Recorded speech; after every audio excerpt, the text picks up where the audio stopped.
So these were some of our first images. I won't get into the details of them. You've seen many of them. Go look at them online. But the clarity is just stunning compared to Hubble, just stunning. And Hubble has been a workhorse for more than 30 years. Nothing like it. I mean, it was the big dog. And again, this is 100 times more powerful.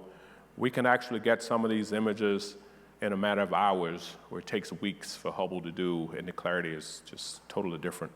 If you look at the bottom right, that's from one of the exoplanets. That's actual data and not an image from spectroscopy. You can get the composition, the elemental composition of these different planets. These are in other galaxies. And you know how big our solar system is. This is a long ways away. And there are hundreds of billions of galaxies, if you could just put your mind around that.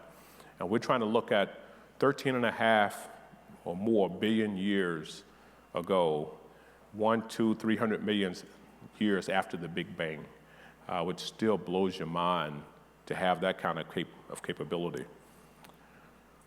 Some more images and some since then. You look at Jupiter up there. We've never seen it like this, up close and personal. And Michael mentioned rings around Neptune. Now, we're all familiar with Saturn. We all did the grade school and middle school science. But rings around Neptune, have you ever seen that before?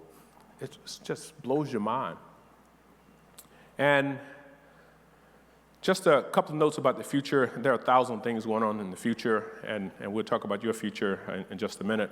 So we have things looking at all-electric airplanes, planes that lower the sonic boom. For the not-so-young folks in the room, you know, we had the Concorde.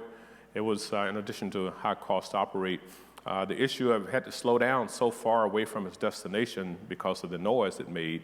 So we're working on technology to actually lower that sonic boom, so we can fly supersonic and not have any issues.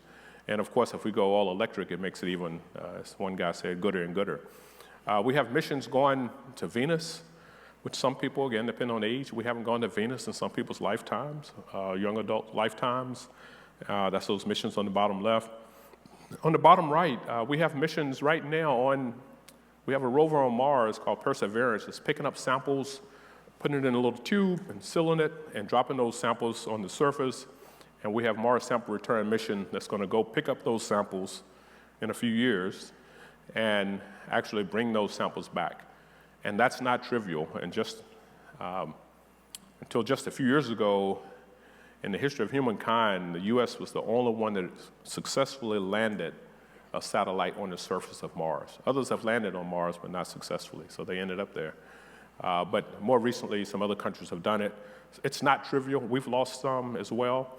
And of course, we have to go land, pick up samples, put them in a container so we don't bring any gook back, launch off the surface of another planet, which we haven't done before, rendezvous with another satellite and break the chain of contamination and have that satellite bring those samples back, crash in the desert, and so on.